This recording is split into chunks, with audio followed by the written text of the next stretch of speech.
Vamos inaugurar nessa manhã um novo parágrafo, Salmo 119, do 33 ao 40. Todos juntos, orando ao Senhor.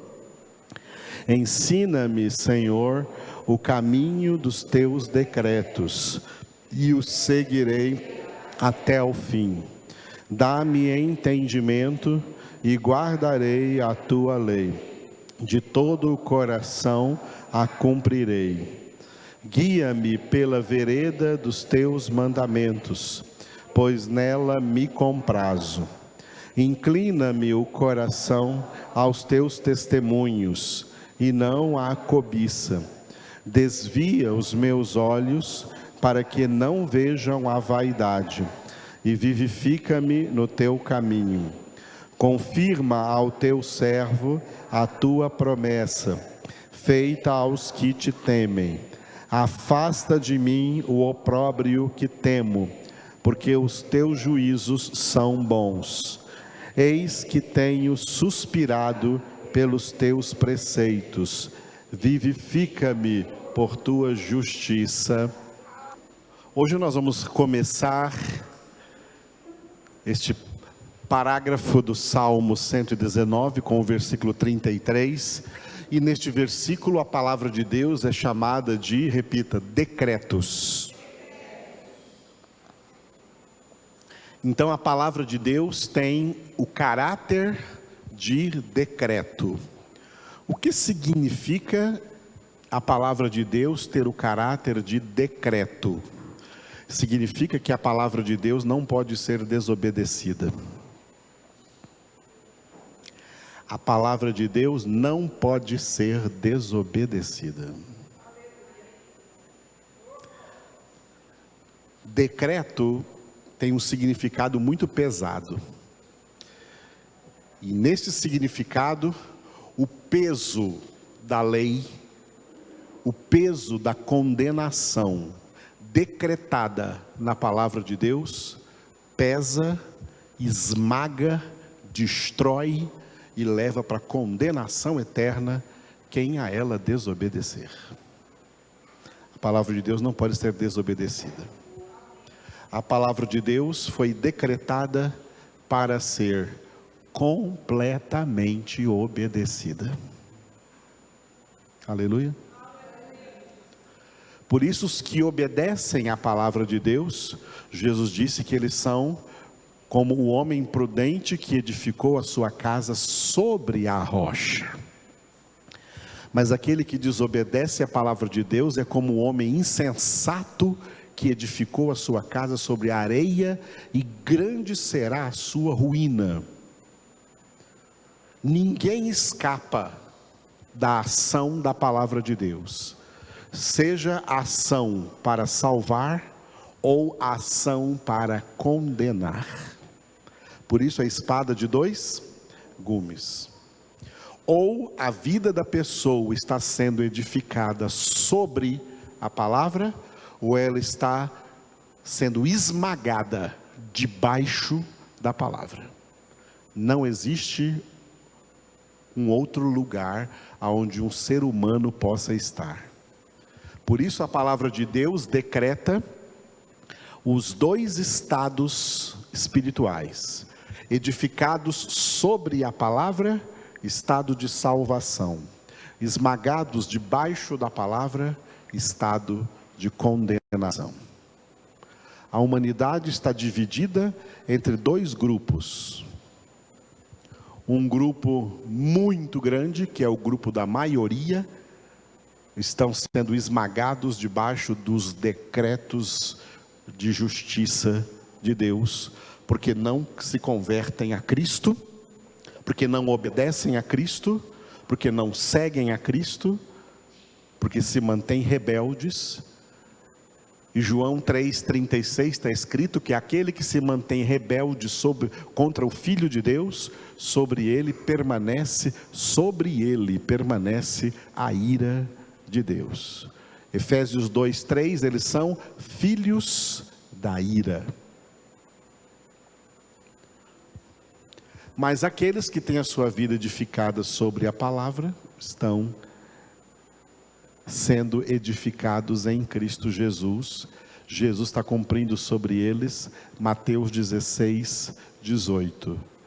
Sobre esta pedra edificarei a minha igreja, e as portas do inferno não prevalecerão contra ela. Cada pessoa só pode estar em um desses dois estados. Quem está no estado de salvação, sobre a palavra, não está no estado de condenação. E quem está no estado de condenação, debaixo da palavra, não está no estado de salvação. Isso é decreto. Ninguém escapa dos decretos de Deus. Ele decretou, ponto final. Posso ouvir amém? Glória a Deus. Então, em muitos destes 176 versículos do Salmo 119, a palavra de Deus será denominada decretos. O versículo 33 que nós veremos hoje, traz uma profecia do que Jesus disse milênios depois, quando ele disse em João 14:6, eu sou o caminho. Então o título para esse versículo de hoje é, repita depois de mim, Jesus é o caminho. Aleluia. Sabe qual é a letra mais importante aqui nessa frase? É o artigo definido o. Jesus é o caminho. O é artigo definido. Não é artigo indefinido. Se fosse artigo indefinido, seria um. Jesus é um caminho, existem outros. Jesus é apenas mais um caminho. Não, errado. O artigo não é indefinido, o artigo é definido. Jesus é o caminho. E esse o está dizendo para nós que não há outro. Só em Jesus há salvação. Só Jesus é Salvador. Pedro pregou, Atos 4:12, em nenhum outro há salvação, porque debaixo do céu nenhum outro nome foi dado entre os homens, pelo qual importa que sejamos salvos. Só Jesus é Salvador. Ele é o caminho. E o que está fazendo essa frase aqui no Salmo 119? Acontece que também em muitos destes 176 versículos, a palavra de Deus será chamada de caminho, porque Jesus é a palavra de Deus. Jesus é a palavra de Deus. Ainda ontem eu estava conversando aqui com a Neila no final da congregação e meditando no seguinte: está acontecendo um fenômeno nas igrejas evangélicas. Nas igrejas evangélicas está acontecendo um fenômeno, e o fenômeno é este: Satanás está tirando a Bíblia das igrejas. Satanás está tirando a palavra de Deus das mãos e da mente dos crentes. E esses crentes estão caindo nessa armadilha, muitos já caíram, e os cultos dessas igrejas, as congregações, são cheias de luz e de brilho, estereotipado, cheios de programações, música demais e dança demais, cores demais, todo mundo muito bonitinho por fora, mas não tem palavra. E a palavra que tem ainda é mal interpretada e desviada, deturpada, e essas pessoas estão sujas, porque a única fonte de limpeza para a nossa alma, de purificação para a nossa alma, é a palavra de Deus. Jesus não disse assim, ó, santifica-os na oração, santifica-os nos louvores, santifica-os nos cânticos. Jesus disse, santifica-os na palavra. É a palavra que santifica. Não adianta nada musiquinha bonita, bonitos conjuntos tocando aquele musicão, aquele barulho, aquela orquestra, aqueles instrumentos, todo mundo, ai, babando. Que maravilha, Senhor. E sai dali ainda com a alma suja, porque música não lava a palavra, não lava a alma.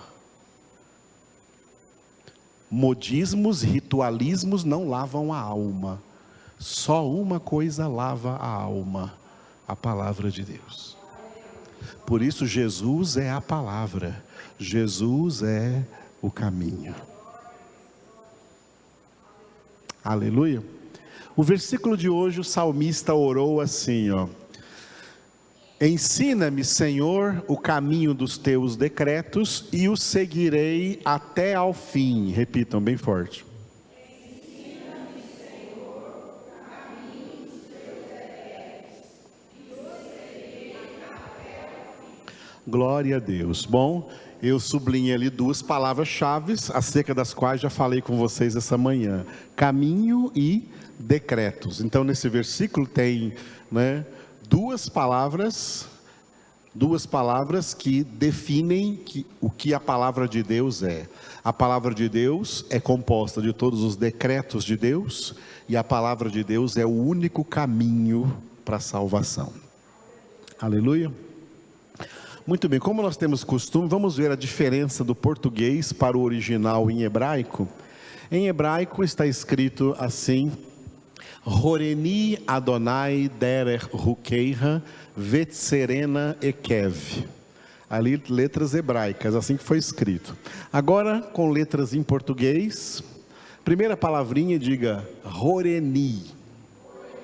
Olha que bonitinha essa palavrinha, Horeni. Horeni é quando você pede para Deus: ensina-me. Tá bom? Ensina-me. E é tão interessante que o verbo ensinar, ele aparece de várias maneiras em hebraico. Tanto que ensinar é uma coisa muito inserida na cultura hebraica, por isso que lá tem tanto rabi, tantos mestres, porque desde crianças as pessoas são ensinadas. E nas sinagogas judaicas, as sinagogas têm uma estrutura de escola. A pessoa que vai para a sinagoga, lá ela sabe que vai para a escola para aprender alguma coisa, essa é a ideia. Então, muitos verbos em hebraico se traduzem em português como verbo ensinar. Esse aqui é um deles. Então, quando você fala Horeni, você está pedindo: ensina-me. Adonai é o Senhor, o nome de Deus que aparece aqui, Jeová, mas não é pronunciado, é o nome eu sou, e se substitui por Senhor, por estar com Senhor, com todas as letras maiúsculas na sua Bíblia. Ok? Então diga, Horeni Adonai. O salmista está pedindo para o Senhor ensinar a ele duas palavrinhas ali, na segunda e terceira linha, ouça e repita. Derech Hukeiha. Derech é caminho, tá? Derech é caminho, e Hukeiha é teus decretos, teus decretos. Então, ensina-me, Senhor, o caminho dos teus decretos, ok? Até aí está igualzinho no português, tá? Ensina-me, Senhor, o caminho dos teus decretos. Aí vem um pedido final, aliás, não um pedido, é uma declaração final que o salmista fala. Penúltima palavra, ouça e repita, Vetserena. Ficou fácil por causa do serena, Serena, serenou, serena. Ficou fácil. Então, Vetserena é: e eu me manterei nele. E eu me manterei nele. Aonde? Nesse caminho. E eu me manterei nesse caminho. Vetserena é: e eu me manterei nele. E eu me manterei nesse caminho. A diferença do português é que no português ele coloca, e eu os seguirei, colocou no plural, os seguirei, referindo-se aos decretos, seguirei os decretos, mas no original eu me manterei nele, referindo-se ao caminho, que é Jesus, que é a palavra composta dos decretos. Vetserena, e eu me manterei nele, e a última palavrinha ali, diga, ekev. Ekev é até ao fim, até ao fim. Foi a mesma palavra usada por Jesus em aramaico, e que depois Mateus colocou em grego, e que nós vemos em português em Mateus 24:13, aquele que perseverar até ao fim, este será salvo. Até o fim é ekev. Então esse versículo, Horeni Adonai derech rokeira vetserena ekev. Em português, ele vai ficar assim que deveria estar em todas as Bíblias em português, este versículo, tá? Ensina-me, Senhor, o caminho dos teus decretos, e eu me manterei nele até ao fim. Leiam bem forte.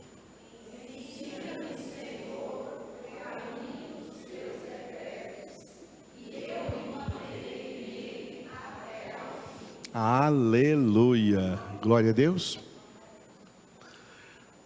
Porque tanta gente se desvia do caminho. O cristianismo histórico manifesta, tá, este fator.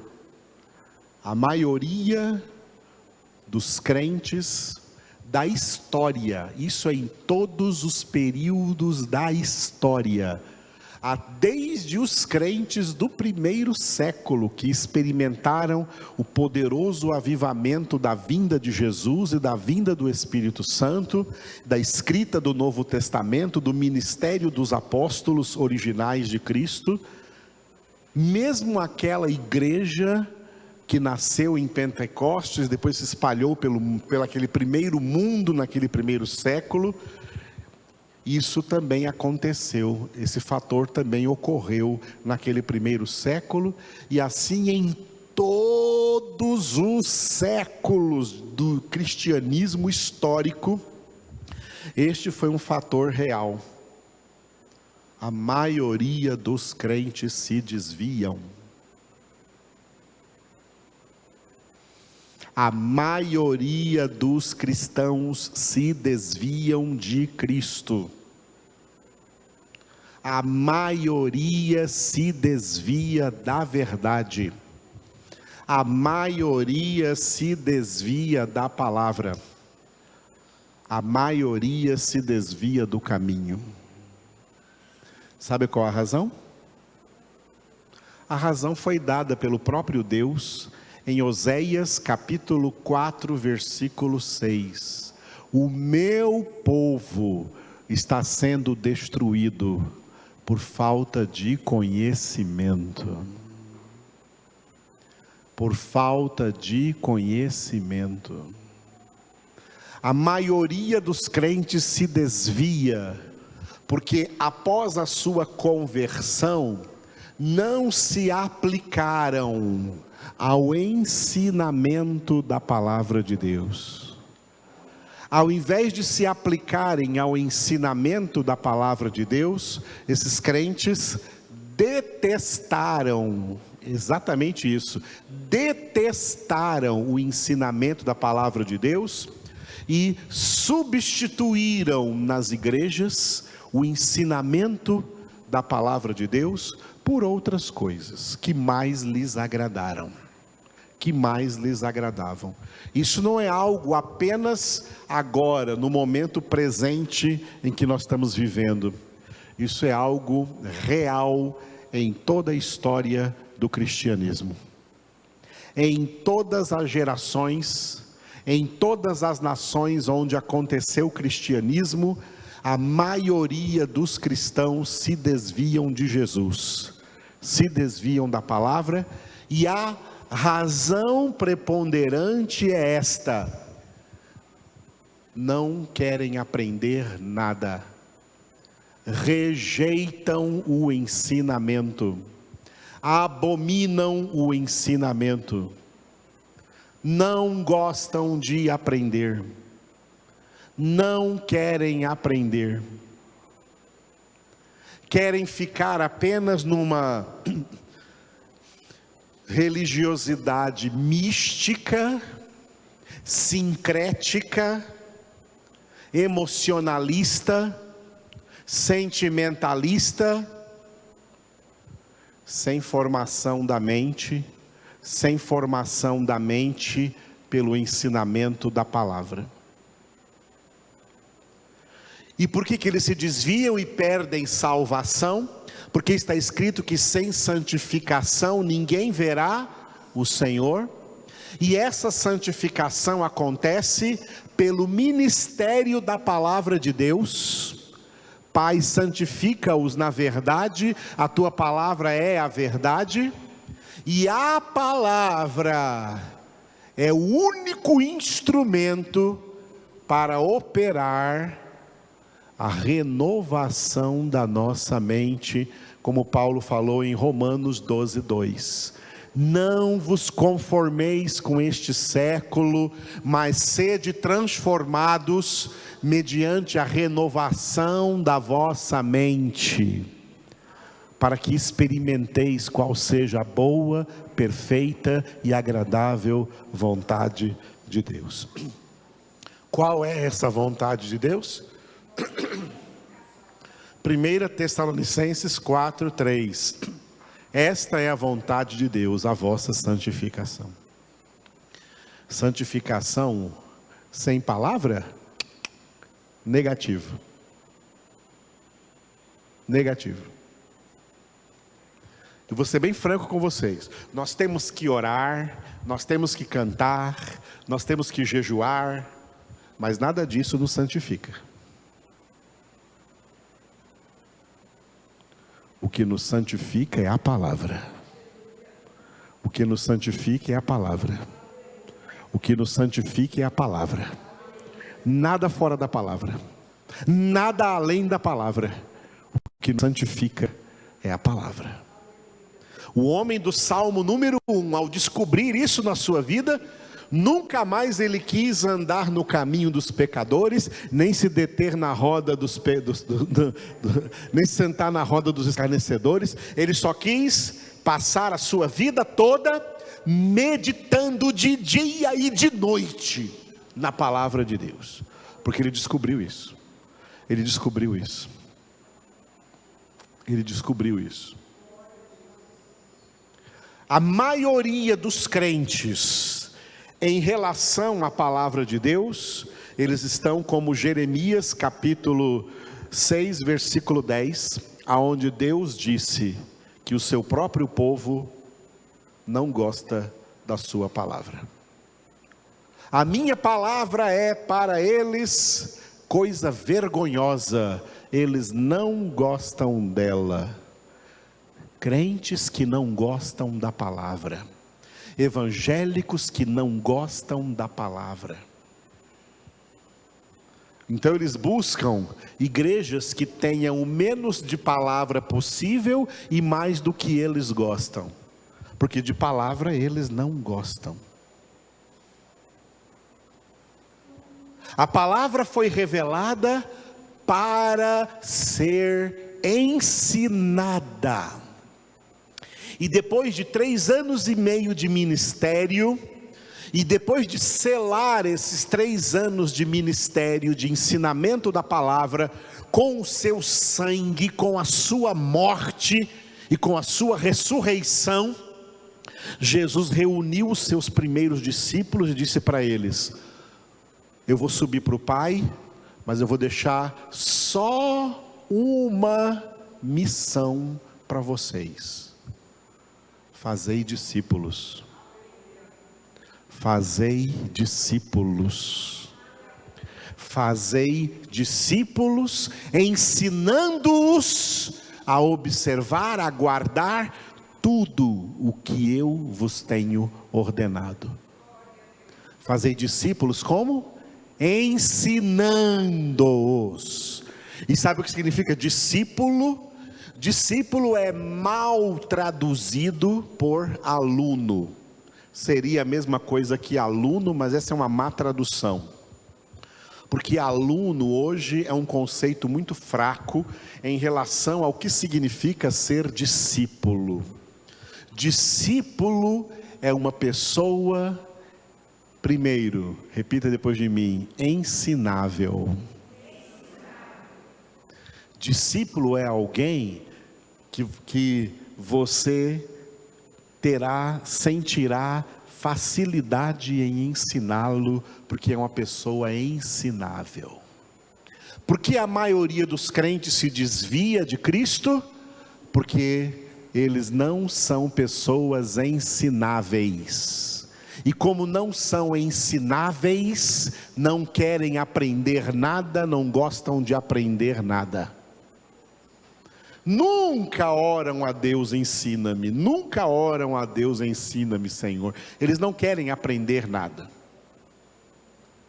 Eles querem que Deus cure, que Deus faça milagres, que Deus abençoe, que Deus abra portas, que Deus prospere, que Deus realize seus sonhos, que Deus realize seus projetos, que Deus faça suas vontades. Mas Deus não vem me ensinar nada não, que eu não quero aprender nada não.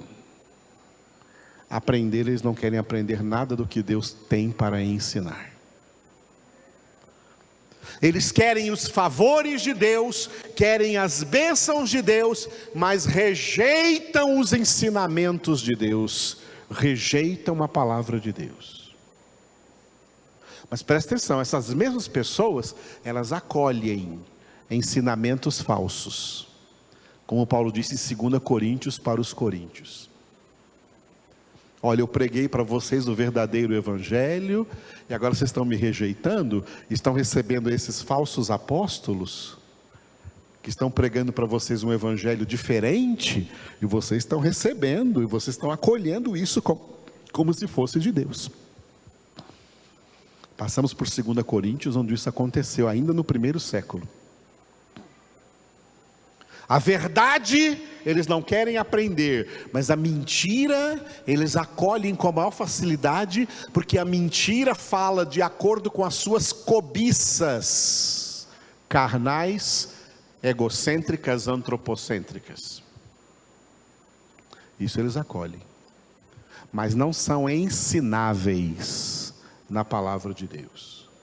Diz que é ensino da palavra, eles estão fora. Eles estão fora. Eu dou aulas de teologia num seminário teológico, IBA, Instituto Bíblico de Anápolis, que é um instituto bíblico, um seminário da denominação chamada Assembleia de Deus, que se diz ser uma denominação pentecostal.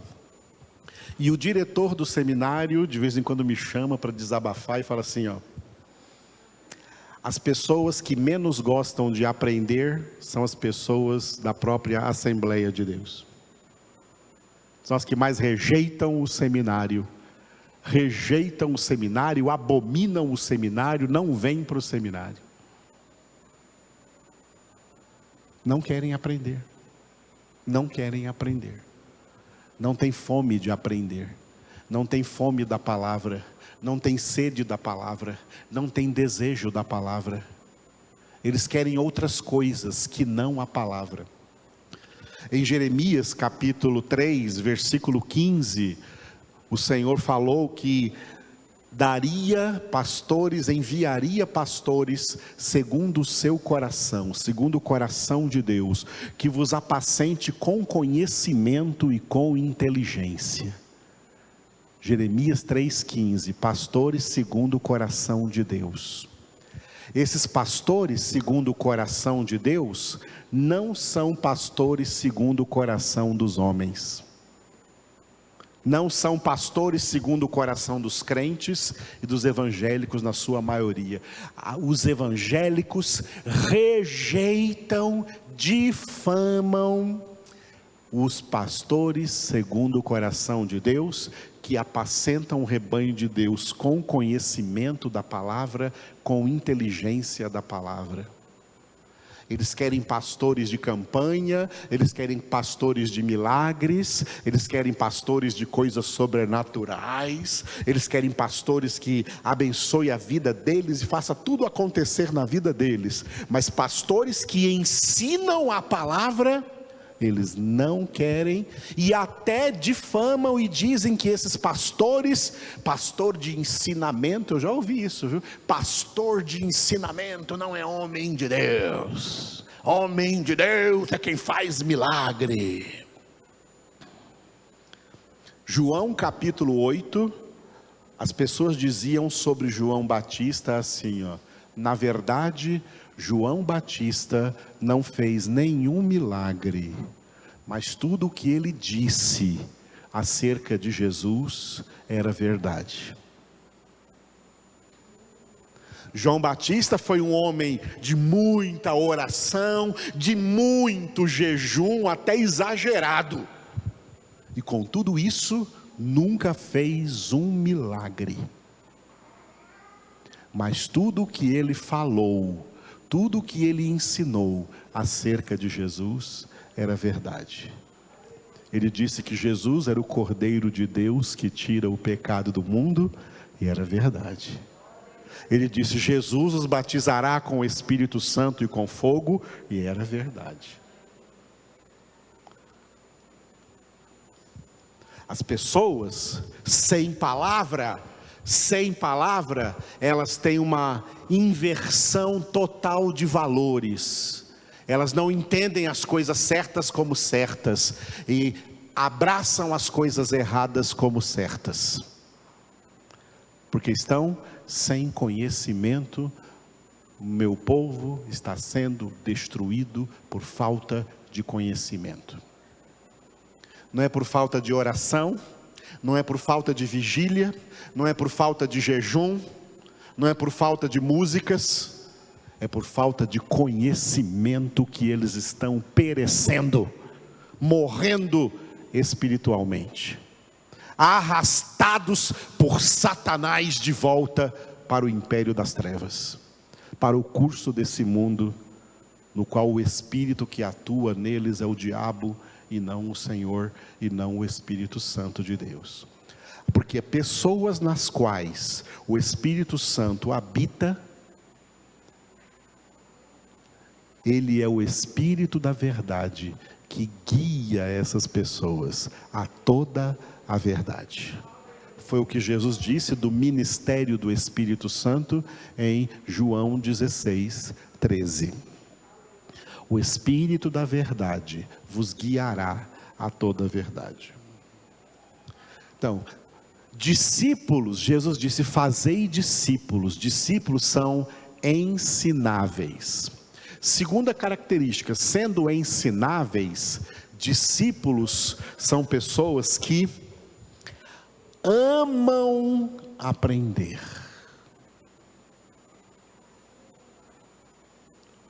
É o contrário de pessoas que odeiam aprender. São pessoas que amam aprender. Discípulos são pessoas que quanto mais aprendem, mais querem aprender. Porque quanto mais aprendemos de Deus, quanto mais aprendemos de sua palavra, somos convencidos de que existe muitíssimo mais para aprender. Falsos crentes, aqueles que falam assim: acho que o que eu já sei está bom, não preciso aprender mais nada que isso, não é exagero. Isso é falso crente. Verdadeiros crentes, quanto mais aprendem, quanto mais conhecem, mais querem conhecer. Oséias capítulo 6, versículo 3. Em português está escrito assim, ó: conhecei e prossegui em conhecer o Senhor, porque a sua vinda está próxima. O que nós temos que fazer antes da vinda do Senhor? Ah, Jesus está voltando, o Rei está voltando, o Senhor está voltando, Jesus está voltando, oh, Jesus está voltando. Não é apenas para ficar pensando que Jesus está voltando, ou quando Jesus voltará, ou o que vai acontecer quando Jesus voltará. Até o dia que Ele volte, Ele está nos dando tempo de correr atrás do conhecimento. Conhecei e prossegui em conhecer o Senhor. Assim está escrito Oséias 6,3 em português, tá? Mas em hebraico está escrito diferente. Em hebraico está escrito assim, ó. Não é o verbo prosseguir. Em hebraico é o verbo perseguir. Conhecei e persegui em conhecer o Senhor. Olha, nos ordena perseguir o conhecimento, correr atrás do conhecimento de Deus, correr atrás do conhecimento do Senhor. Porque todos que não estão correndo atrás do conhecimento do Senhor, estão correndo atrás do vento. Eclesiastes, vaidade de vaidades e correr atrás do vento. Perseguir o conhecimento do Senhor. João 17,3, Jesus orou: a vida eterna é esta, Pai, que te conheçam a ti, um só Deus verdadeiro, e a Cristo Jesus, a quem tu enviaste. Vida eterna é conhecimento de Deus. Por isso conhecimento é a palavra-chave da segunda epístola do apóstolo Pedro, onde ele repete: pleno conhecimento, conhecimento completo, crescei na graça e no conhecimento de nosso Senhor Jesus Cristo. Conhecei e persegui em conhecer o Senhor. Tal como a alva, a sua vinda está próxima. Até que Jesus venha, estamos aqui para conhecê-lo. Discípulos amam aprender, e quanto mais aprendem, mais querem aprender. Isso não acaba nunca, porque eles vão continuar aprendendo na glória eterna com Cristo Jesus. Discípulos são ensináveis, discípulos amam aprender, tá? Terceira coisa, discípulos retêm o que aprendem. Discípulos retêm o que aprendem. Eles não são como a comparação, tá? A comparação das mulherinhas carregadas de pecados, que Paulo citou em 2 Timóteo capítulo 3, que estão sempre aprendendo, mas esquecem o que aprendem, não chegam ao conhecimento, tá? Aquele que no ditado popular que a gente conhece, entra por um ouvido e sai pelo outro. Ah, não sei mais nada do que eu aprendi. Não é discípulo. Discípulos, Jesus mandou fazer discípulos, pessoas que retêm o conhecimento, pessoas que retêm o conhecimento e que se tornam, pessoas que se tornam como os bispos que Paulo orientou Tito a formar lá na ilha de Creta, na igreja de Creta. Paulo disse que esse bispo deveria ser alguém, deixa eu achar aqui para você, capítulo 1 de Tito, versículo 9, tinha que ser alguém apegado à palavra fiel. Tradução correta aqui, apegado à palavra da fé. Apegado à palavra da fé. O discípulo é aquele que cada palavra que ele aprende, ele se apega nessa palavra. Agora ninguém mais tira isso de mim. Ninguém mais tira essa palavra de mim. Ninguém tira essa palavra da minha vida. Eu estou apegado a essa palavra. Não temos que nos apegar a nada nesse mundo, e não temos que nos apegar inclusive a ninguém nesse mundo. Estamos aqui nesse mundo para nos apegar a Cristo Jesus. nos apegar à palavra de Deus. Qualquer coisa que você se apegue, ou qualquer pessoa que você se apegue, não poderá te salvar, poderá te atrapalhar no caminho da salvação. Mas se você se apegar a Jesus, se você se apegar à palavra, nada e ninguém vai te atrapalhar no caminho da salvação, porque você estará apegado. Estou rindo aqui, estou lembrando da tradução em espanhol. Em espanhol se fala aferrado. Aferrado, como se estivesse ligado por ferros. Se estivesse ligado por ferros, aferrado à palavra de Deus, apegados na palavra de Deus. É assim que Jesus quer os seus discípulos, tá?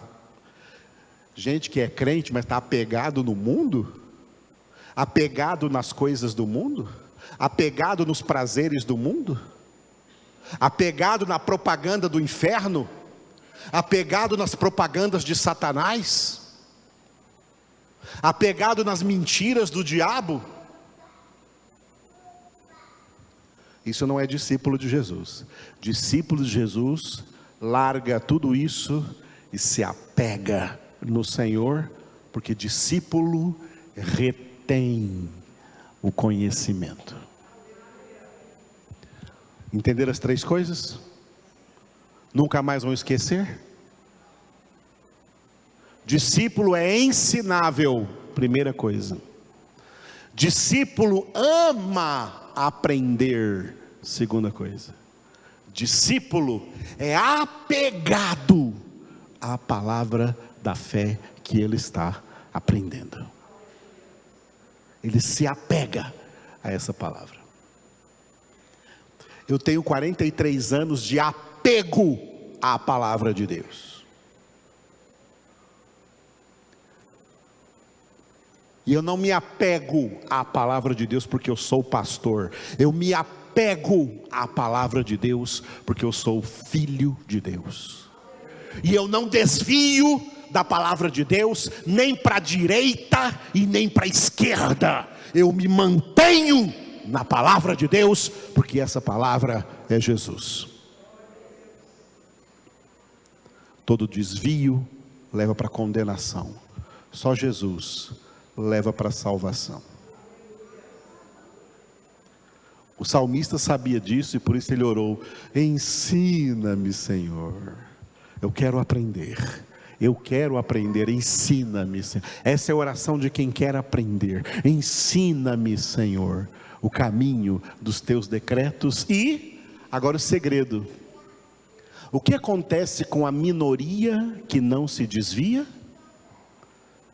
Se mantém no caminho até o fim, persevera até o fim, se mantém no caminho até o fim, porque se manter no caminho é resultado de ter aprendido.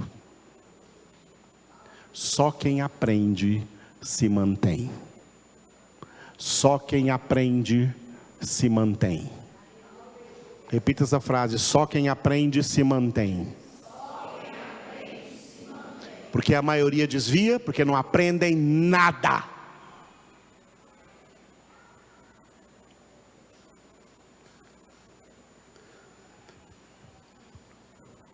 No meu ministério eu já encontrei pastores que foram estudar, ainda bem que foram, mas que já eram pastores sem saber nada. E pior, os crentes. Já encontrei crentes de mais de 50, 60 anos de crente, não de vida, mas que não sabem nada.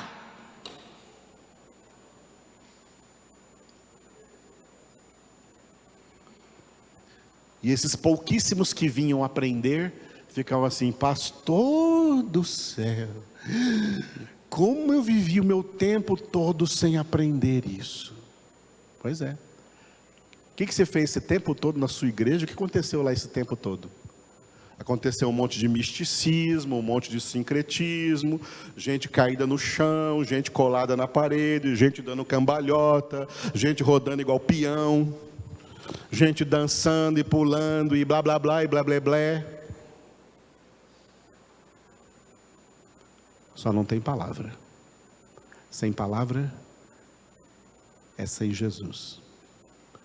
Sem Jesus, sem salvação. Nem todo que me diz Senhor, Senhor, entra no reino dos céus, mas o que faz a vontade do meu Pai, que está nos céus. E essa palavra e esta vontade está toda descrita aqui, na palavra de Deus. Maria, mãe de Jesus, orou dizendo ao anjo Gabriel: cumpra-se em mim conforme a tua palavra. Aleluia. Aprenderam hoje o que é ser discípulo? Quer ser discípulo? Quer ser discípulo? Quer ser ensinável? Amar, aprender e se apegar àquilo que aprende? Aleluia, esse é o plano do Senhor na nossa salvação.